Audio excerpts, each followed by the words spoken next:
I just want to get a bit at the beginning, and I suppose your own role as the statutory financial advisor in terms of how this was set up in the first place, and I suppose on how you made the assessment, or who was responsible for doing the stress test, the stress testing around the parent company involved in this, and the companies.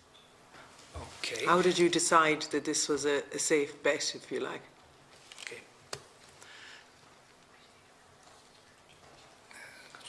Okay. I think your question is around the financial robustness of the yes, of the entity. Indeed, absolutely. Yeah. I suppose the most independent, reliable source of assessing a company's financial robustness is the audited financial accounts of the company, and we relied upon the audited financial accounts that were prepared by KPMG UK in respect of Carillion.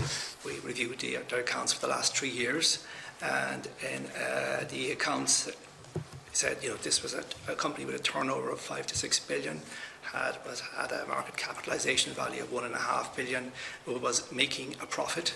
There was no sort of, it was a going concern, there was no emphasis of matter.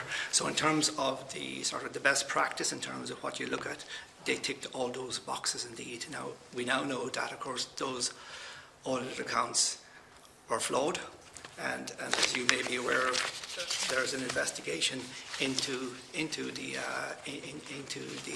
how KPMG concluded those audits by the UK's regulatory authorities. There's a number of investigations actually into the whole thing.